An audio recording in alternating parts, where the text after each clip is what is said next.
আল কোরআন ইসলাম ধর্মের পবিত্র ধর্মগ্রন্থ। মুসলমানরা বিশ্বাস করেন এটি আল্লাহর বাণী। কোরআনে মানবজাতির জন্য অসংখ্য দিক নির্দেশনার পাশাপাশি এমন কিছু বিষয় উল্লেখ রয়েছে যেগুলোকে অনেকেই ভবিষ্যৎবাণী হিসেবে ব্যাখ্যা করেন।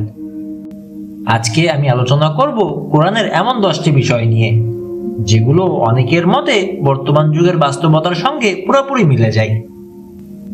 হ্যালো ফ্রেন্ডস, আমি মমতার হাসান আছি আপনাদের সাথে। নম্বর 10, ফিঙ্গারপ্রিন্ট। 1400 বছর আগে কোরআনে আঙুলের ছাপের কথা উল্লেখ করা হয়েছে। সূরা কিয়ামা 3 ও 4 নম্বরে বলা হয়েছে, মানুষ কি মনে করে যে আমি তার অস্থিসমূহ একত্র করব না? অবশ্যই করব। আমি তো তার আঙুলের অগ্রভাগ পর্যন্ত পুনর্গঠন করতে সক্ষম। আজ আমরা জানি প্রত্যেক মানুষের আঙুলের ছাপ আলাদা আলাদা। আধুনিক বিজ্ঞানেও পরিচয় নির্ধারণে ফিঙ্গারপ্রিন্ট ব্যবহার করা হয়।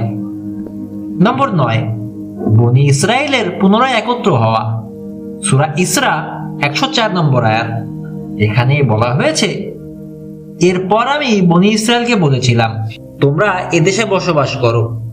তারপর যখন পরকালের প্রতিষ্ঠিত সময় আসবে তখন আমি তোমাদের সবাইকে একত্র করে উপস্থিত করব। অনেকেই মনে করেন পৃথিবীর বিভিন্ন স্থান থেকে ইহুদিদের একত্র হওয়ার ঘটনাকে এই আয়াতের সাথে মিলিয়ে দেখা যায়।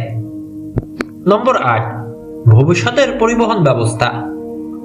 সূরা নাহল 8 নম্বর আয়াতে বলা হয়েছে, তোমাদের আরোহণের জন্য তিনি ঘোড়া, খচ্চর ও গাধা সৃষ্টি করেছেন এবং শোভা হিসেবে, আর তিনি এমন কিছু সৃষ্টি করবেন যা তোমরা এখনো জানো না। আজ আমরা দেখি গাড়ি, ট্রেন, জাহাজ, বিমান সহ অসংখ্য আধুনিক পরিবহন ব্যবস্থা।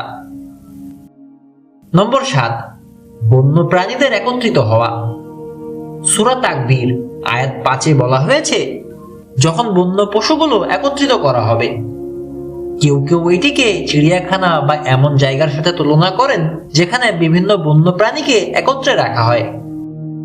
নম্বর 6, আধুনিক যোগাযোগ ব্যবস্থা।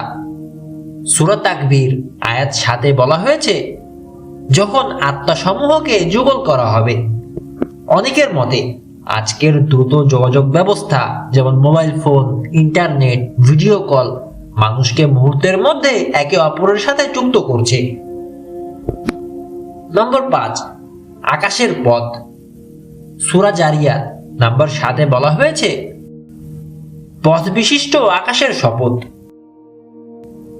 বর্তমান যুগে আকাশপথে বিমান চলাচল ও এয়ার ট্রাফিক সিস্টেমের সাথে এই আয়াতকে মিলিয়ে দেখা হয়। নম্বর 4, 2 সমুদ্রের মাঝে অন্তরাল।